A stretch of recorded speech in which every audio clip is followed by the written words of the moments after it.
Hola queridos amigos, hermanos, gracias a Dios por la tecnología que nos permite comunicarnos a través de las pantallas, del celular, de la computadora, de la laptop, de la tablet, a pesar de la cuarentena, el aislamiento y todo lo que estamos sufriendo por causa del famoso COVID-19.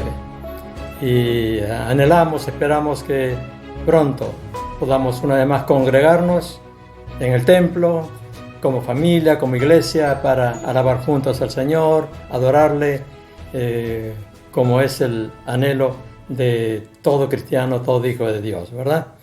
Pero mientras tanto, sigamos aprovechando esta tecnología que Dios ha puesto a nuestro alcance.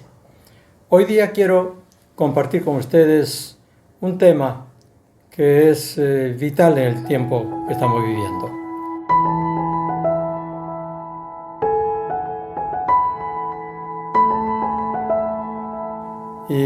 Pero hoy voy a comenzar recordando un incidente que ocurrió en un país del norte, en los Estados Unidos.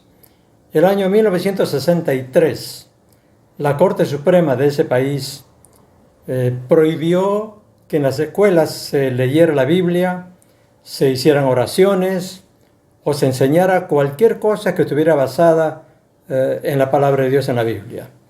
Ahora, como coincidencia o consecuencia de esa sentencia de la Corte Suprema, en la década de los 90 hubieron varias matanzas en escuelas de los Estados Unidos. Y el 20 de abril de 1999, un año antes o meses antes del término del siglo, en una escuela secundaria de Columbine, en el estado de Colorado, dos estudiantes asesinaron a 12 alumnos y a un profesor y luego se quitaron la vida. Una de las tantas masacres que han ocurrido en ese país y justamente en escuelas también de esa nación. Pues después de la masacre, el padre de uno de los estudiantes asesinados se presentó ante el Congreso y declaró ante el Congreso y dijo lo siguiente: sus leyes ignoran nuestras necesidades más profundas. Sus palabras son aire vacío. Ustedes han arrancado nuestra herencia. Ustedes consideran ilegal una simple oración. Ahora, los disparos llenan nuestras aulas y nuestros hijos amados mueren. Ustedes buscan las respuestas en todas partes y hacen la pregunta: ¿por qué? ¿Por qué? Pues ustedes emiten leyes restrictivas por medio de un instrumento legal y sin embargo no pueden entender que lo que necesitamos es a Dios. Tremendas palabras de este padre de familia dolido, afligido por la muerte de su hijo. Pues también como coincidencia o como consecuencia de esa sentencia de la Corte Suprema, la secularización del país, el inicio de la posmodernidad o el posmodernismo, a partir de los años 70, en los Estados Unidos, se inicia la decadencia de las iglesias cristianas evangélicas y comienza un éxodo masivo de creyentes, de miembros de las iglesias. Tanta es esta decadencia que el año 2018, una institución cristiana, Lifeway Resources, informó que en un estudio que habían hecho, una evaluación que habían hecho, más o menos entre 6.000 a 10.000 iglesias se cerraban cada año en esa nación, en ese país. Ante esta crisis, con la sana intención, la buena intención de recuperar a los miles que estaban abandonando las iglesias, se fue gestando un movimiento que se llamó el movimiento de la iglesia emergente. La estrategia que ellos proponían era tratar de ganar el mundo pareciéndose al mundo, asemejándose al mundo, tratando de no ofender, de no chocar con la manera de pensar, con la manera de ser del mundo, para poder así, según ellos, alcanzar a más personas con el Evangelio de Jesucristo. pues han pasado ya 30 años del inicio de este movimiento y la pregunta que queremos hacernos hoy es si nuestra sociedad aquí en Perú, en nuestra Lima, está entrando en el posmodernismo importado del norte con su secularización, con su relativismo, su negación de los absolutos, su pérdida de los ideales, la crisis de los valores y de la ética, una sociedad que se va paganizando cada vez más, no con dioses mitológicos, sino con los dioses del éxito, el placer, el dinero, el bienestar, la televisión, los celulares y las redes sociales. ¿Qué debemos hacer para ser luz y sal en este nuevo mundo? ¿Cómo podemos trascender? Este es el tema que nos está ocupando como iglesia en estos meses. ¿Cómo podemos trascender y producir fruto para Dios, para la gloria de Dios, en medio de estos cambios vertiginosos que están sucediendo en el mundo y también en nuestro país?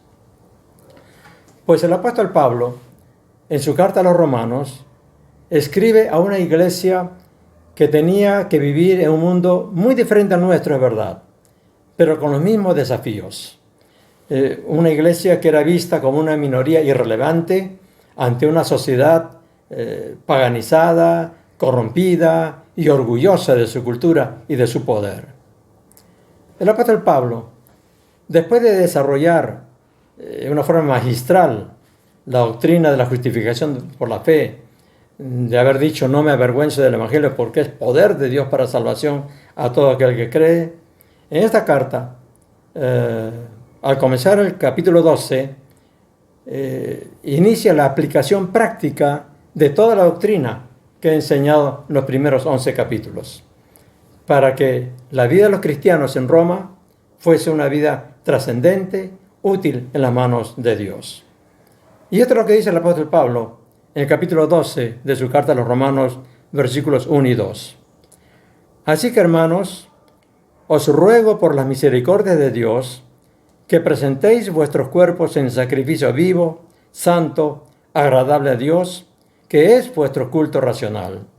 No os conforméis a este siglo, sino transformaos por medio de la renovación de vuestro entendimiento, para que comprobéis cuál sea la buena voluntad de Dios, agradable y perfecta. Ahora, en estos dos versículos encontramos tres cosas que debemos hacer y que nos llevará, como resultado de ello, a comprobar que la voluntad de Dios siempre es buena, siempre es agradable, que es perfecta, que Dios siempre tiene la razón. Entonces vamos a analizar este pasaje y extraer de ella la enseñanza pertinente que da la palabra de Dios para nuestras vidas en el día de hoy. Y lo primero que encontramos, lo que podemos llamar la primera declaración que surge de este pasaje, es que somos llamados a rendir un culto lógico, razonable a Dios. El versículo 1 dice: así que, hermanos, os ruego por las misericordias de Dios que presentéis vuestros cuerpos en sacrificio vivo, santo, agradable a Dios, que es vuestro culto racional. Culto racional. Ahora, Pablo da como razón para su ruego las misericordias de Dios, porque todo lo que el creyente ha recibido, lo que hemos recibido, el perdón de pecados, la justificación, la adopción como hijos, la esperanza y certeza de la vida eterna con Dios, etcétera, etcétera, el Espíritu Santo, la paz, el sentido de vida y todo ello, es por la pura misericordia de Dios, porque no merecíamos absolutamente nada por nuestro pecado, nuestra rebeldía contra Dios. Y la misericordia es hermana de la gracia. Dios tiene misericordia de nosotros porque Él es pura gracia. Él da, bendice, favorece, nos ama a pesar de que no merecemos absolutamente nada de Él.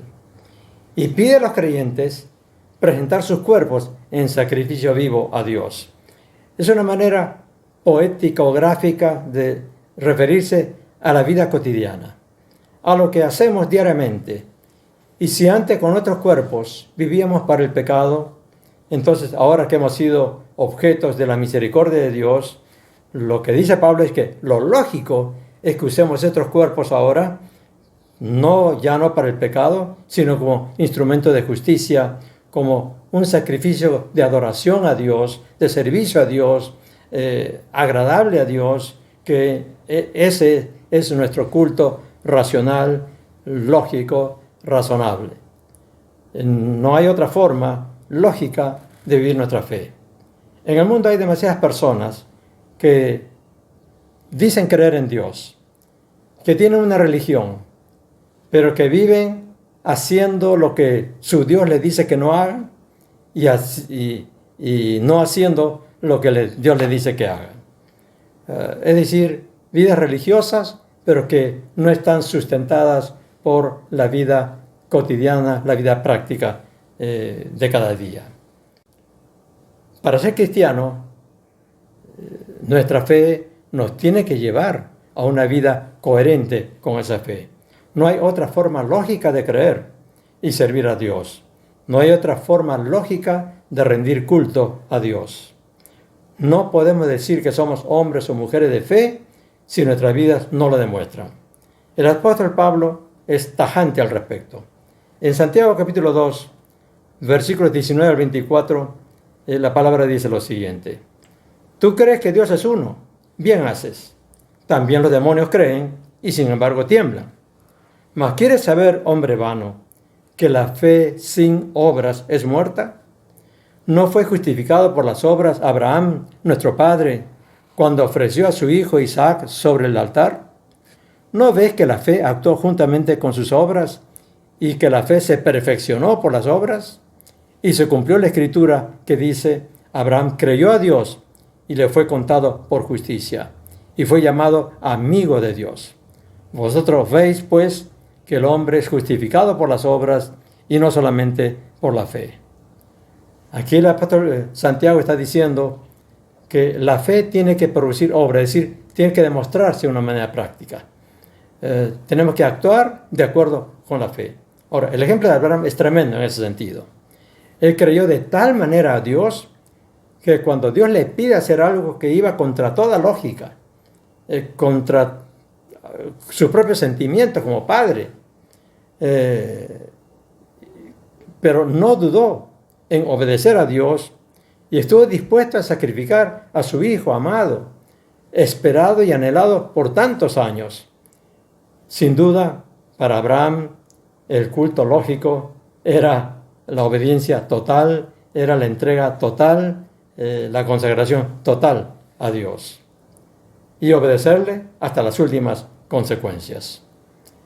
Y de ese sentido, Abraham fue totalmente diferente a los hombres de su tiempo. Bueno, también Dios a nosotros nos llama a ser diferentes al mundo, con una fe racional, lógica, un culto lógico a Dios, que significa también la obediencia total a Dios, el creerle hasta las últimas consecuencias. Pues bien, habiendo establecido este principio de vida y de lo que debe ser un culto lógico, racional a Dios, Pablo va a plantear lo que no debe y lo que debe hacer un cristiano para ser coherente con su fe. Esto nos lleva a nuestro segundo punto o segunda declaración. Somos llamados a no seguir el pensamiento del mundo. Somos llamados a no seguir el pensamiento del mundo. Hemos visto en la introducción que uno de los principios de la iglesia posmoderna emergente es ganar al mundo pareciéndose al mundo, tratando de no chocar con él, con la manera de pensar del mundo, para poder así, según ellos, alcanzar a más personas con el mensaje del Evangelio. Por eso dicen que no debemos hablar de pecado, de compromiso, de santidad. Debemos hablar como los demás. No hay problema en usar aún palabras un poco vulgares o hasta chistes blancos o rosados, si con ello podemos ganar la amistad de la gente del mundo. Tenemos que vestirnos como los demás, tomar una copa, ir a un bar, una cantina o a una discoteca, si con ellos nos hacemos amigos, para poder entonces hablarles de Cristo, hablarles del Señor. Pero Nuestro texto, lo que hemos leído en el versículo 2, comienza diciendo exactamente lo contrario. El versículo 2 dice, no os conforméis a este siglo. No os conforméis a este siglo. Así Pablo comienza de una forma rotunda, tajante. El apóstol Pablo es muy preciso al usar las palabras. Por eso es interesante que use el verbo conformarse, que es traducción del griego susquematizo, que es tomar la apariencia de algo, tomar la forma de algo, es decir, un cambio externo. Lo que está diciendo Pablo a los cristianos en Roma es que aunque no dejan de ser cristianos, al parecerse al mundo, al hacer las cosas del mundo, al tomar la forma del mundo, la apariencia del mundo, su forma de comportarse, no están haciendo algo que Dios quiere para ellos. No dejan de ser cristianos, pero están actuando en contra de los principios y el pensamiento de Dios. Ahora, es lo que ocurre en nuestros días con los cristianos que con la mejor intención de ganarlos para Cristo están conformándose, están imitando, están tomando la apariencia de la cultura postmoderna. No dejan de ser cristianos por ello, pero están yendo en contra de lo que constante y uniformemente la palabra de Dios nos exhorta a hacer, comenzando por el mismo Señor Jesucristo. Y vamos a leer 4 textos que tienen el mismo espíritu, el mismo mensaje, que va contra este pensamiento de la iglesia postmoderna, la iglesia emergente. El primero es Lucas 6:26. Ay de vosotros, dice el Señor Jesús, cuando todos los hombres hablen bien de vosotros, porque así hacían sus padres con los falsos profetas. Es decir, los falsos profetas agradaban a la gente, decían lo que la gente quería creer, quería escuchar, y por eso la gente hablaba bien de ellos, ¿verdad? Pero eran falsos profetas. Juan 15:19. Si fuerais del mundo, dice Jesús, el mundo amaría lo suyo, pero porque no soy del mundo, antes yo os elegí del mundo, por eso el mundo os aborrece. Jesús nos anuncia y nos dice que si somos consecuentes, somos buenos discípulos, discípulos fieles de Él, no seremos amados por el mundo, seremos aborrecidos por el mundo. Por eso, ¿qué sentido tiene tratar de agradar al mundo, de hacernos amigos del mundo? Gálatas 1:10. Ahora el apóstol Pablo dice, pues ¿busco ahora el favor de los hombres o el de Dios? ¿O trato de agradar a los hombres? Pues si todavía agradara a los hombres, no sería siervo de Cristo. Noten ustedes lo duras que son estas palabras. Pues si todavía agradara a los hombres, no sería siervo de Cristo. La pregunta que tenemos que hacernos es, ¿qué queremos nosotros? ¿Qué deseamos? ¿Queremos servir a Cristo? Entonces, eso va en contra del esfuerzo por agradar a los hombres, asemejándonos a ellos, pensando como ellos, actuando como ellos, hablando como ellos. Y el cuarto pasaje, Efesios capítulo 5, versículos 6 al 8. Nadie os engañe con palabras vanas, porque por estas cosas viene la ira de Dios sobre los hijos de desobediencia. No seáis pues partícipes con ellos, porque en otro tiempo erais tinieblas, mas ahora sois luz en el Señor. Andad entonces como hijos de luz. La palabra es muy, muy clara. No nos dejemos engañar con palabras vanas. Y estos postulados de la iglesia emergente son en realidad palabras vanas porque van en contra de la palabra de Dios. Y dice, no participemos con ellos. Separémonos. No los imitemos. No nos dejemos seducir y engañar por ellos. Entonces, la conclusión es que no tenemos que imitar al mundo, agradar al mundo, aunque sea con la buena intención de ganarlos para Cristo. Tenemos que agradar a Dios. Esa es nuestra función, agradar a Dios, buscar el favor de Dios, no del mundo, porque Dios nos llama a ser diferentes al mundo. Dios nos llama a ser diferentes al mundo. Y esto nos lleva a nuestro tercer punto, nuestra tercera declaración. Somos llamados a seguir, no al mundo, sino a seguir el pensamiento de Dios. El mismo versículo 2 termina diciendo, sino transformaos por medio de la renovación de vuestro entendimiento. No os conforméis al mundo, sino transformaos por medio de la renovación de vuestro entendimiento. Otra vez vemos lo cuidadoso que es el apóstol Pablo para usar las palabras. Aquí la palabra transformaos es traducción del griego metamorfo, de donde viene nuestra palabra metamorfosis, que es transformarse, que es un cambio radical, un cambio profundo, total. Es la palabra que se usa para, por ejemplo, la mariposa, ¿no? Que es una oruga, un gusano, pero llega un momento en que esa oruga se transforma, se produce la metamorfosis de la oruga en una mariposa con su colorido, con su diseño hermoso, esos coloridos vívidos, ¿verdad? Y la delicadeza, el brillo, es decir, un cambio total. Es lo que Dios nos está diciendo en su palabra, que tenemos que transformarnos, tiene que producirse una metamorfosis en nosotros. Ya no el subesquematizo, que es un cambio externo solamente de la forma, la apariencia, sino un cambio profundo, un cambio verdadero. Es el mismo verbo usado para la transfiguración de Jesús, cuando Jesús se transfigura allí en el monte, ¿no? Es la palabra metamorfosis. Y ese cambio viene por medio de la renovación del entendimiento, la renovación de la manera de pensar. No tenemos que pensar como el mundo, tenemos que pensar como Dios. Y Pablo le dice esto a los creyentes en Roma, que la mayoría de ellos eran gentiles, que pensaban como los gentiles hasta su conversión.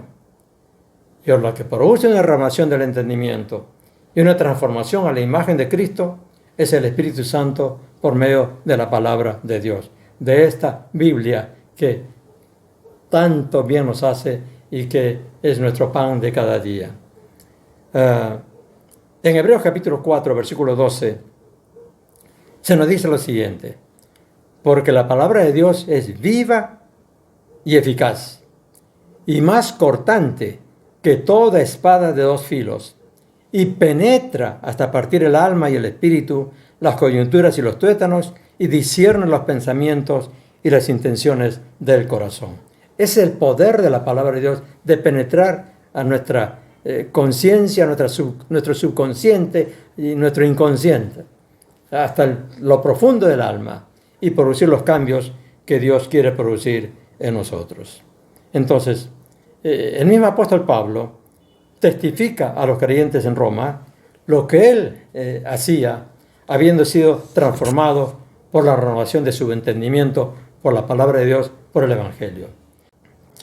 En Romanos capítulo 15, versículos 20 al 21, Pablo dice lo siguiente: y de esta manera me esforcé a predicar el Evangelio, no donde Cristo ya hubiese sido nombrado, para no edificar sobre fundamento ajeno, sino como está escrito: aquellos a quienes nunca les fue anunciado acerca de él, verán, y los que nunca han oído de él, entenderán.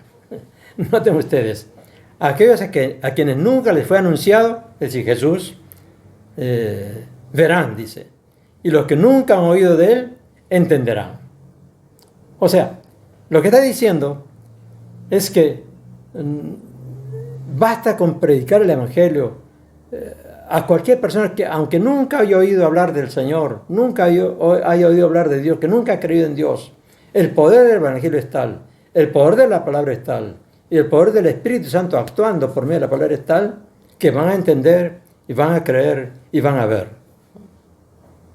Ahora, Pablo lo había experimentado, ya lo había comprobado en Corinto, en Éfeso, en Galacia, en tantas ciudades gentiles, paganas, donde había predicado el Evangelio, y había comprobado que no era su elocuencia, ni porque se había hecho amigos de los gentiles, sino sencillamente porque era verdad lo que Jesús había anunciado a sus discípulos en Juan capítulo 16, versículos 8 al 11. Y cuando Él venga, convencerá al mundo de pecado, de justicia y de juicio, refiriéndose al Espíritu Santo. Al final de cuentas, no es nuestra elocuencia, no es nuestra sabiduría, no es nuestra amistad, no es ni siquiera nuestro testimonio. Todo eso ayuda, pero es el poder del Espíritu Santo el que va a producir los cambios y va a producir la fe y va a producir la conversión de la gente. Y vaya si el apóstol Pablo había comprobado esto. Como escribía en su carta a los Corintios, capítulo 2, versículos 1 al 5, él cuenta lo que había podido verificar en su experiencia ministerial. Así que, hermanos, dice él, cuando fui a vosotros para anunciaros el testimonio de Dios, a los Corintios, cuando fue por primera vez, ¿no? Los corintios no sabían nada acerca de Jesús. Dice, no fui con excelencia de palabras o de sabiduría, pues me propuse no saber entre vosotros cosa alguna, sino a Jesucristo y a este crucificado. Y ni mi palabra, ni mi predicación fue con palabras persuasivas de humana sabiduría, sino con demostración del Espíritu y de poder, para que vuestra fe no esté fundada en la sabiduría de los hombres, sino en el poder de Dios. Ahora, el pensamiento de Dios es completamente opuesto al pensamiento de la iglesia emergente postmoderna. No se trata de hacernos como nuestros amigos o vecinos que no conocen al Señor, de disimular nuestra fe para no ofender, de fumar con los que fuman, de tomar con los que toman, de contar chistes blancos o rosados para caer bien a los que les gustan esos chistes. Tampoco es presentar a Jesús como un amigo bonachón, un pata buena gente, que le va a solucionar todos los problemas sin pedir nada a cambio. Pablo dice, me propuse no saber cosa alguna, sino a Jesucristo y a este crucificado. Es decir, lo que más bien iba a producir escándalo entre los judíos y entre los gentiles. Para los judíos, ellos conocían la palabra profética y decía, maldito aquel que es colgado en un madero. Es decir, la crucifixión era maldición para un judío. Y entre los gentiles, entre los romanos, se crucificaba a los delincuentes, a los peores delincuentes. Es decir, hablar de Jesús crucificado no era dorar la píldora, no era presentar un mensaje suave, agradable. Era ir contra el pensamiento y los sentimientos de judíos y gentiles. Entonces, el pensamiento de Dios es que prediquemos el Evangelio con demostración del Espíritu y de poder, para que la fe de los que se conviertan no esté fundada en la sabiduría humana, la habilidad humana, la elocuencia, en los métodos, en los espectáculos, en nada que el hombre pueda hacer, sino en el poder de Dios, para que la gloria sea de Él y solo para Él. Por eso es que Dios nos llama a ser diferentes. Si hacemos esto, si nuestro entendimiento es renovado y nuestro ser transformado por el Espíritu Santo por medio de la palabra de Dios, si obedecemos el llamado de Dios a ser realmente diferentes al mundo, entonces va a suceder lo que nos dice al final de este versículo 2. Y esto nos lleva a nuestra cuarta declaración, cuarto punto de este mensaje. Comprobaremos que Dios siempre tiene la razón. Comprobaremos que Dios siempre tiene la razón. El versículo 2 termina diciendo, para que comprobéis cuál sea la buena voluntad de Dios, agradable y perfecta. Para que comprobéis cuál sea la buena voluntad de Dios, agradable y perfecta. La palabra comprobar aquí es el griego dokimazo, que en otra versión es traducido como experimentar, para que usted experimente la buena voluntad de Dios, que es agradable y perfecta. Hermanos, si pensamos como el mundo, con una mente no renovada, por mucha sabiduría que tengamos, no comprobaremos, no experimentaremos la voluntad de Dios, que es buena, agradable y perfecta. La razón la da el mismo apóstol Pablo en su carta a los Corintios. En capítulo 2, versículos 11 al 12 dice, porque ¿quién de los hombres sabe las cosas del hombre sino el espíritu del hombre que está en él? Así tampoco nadie conoció las cosas de Dios sino el Espíritu de Dios. Y nosotros no hemos recibido el espíritu del mundo, sino el Espíritu que proviene de Dios, para que sepamos lo que Dios nos ha concedido.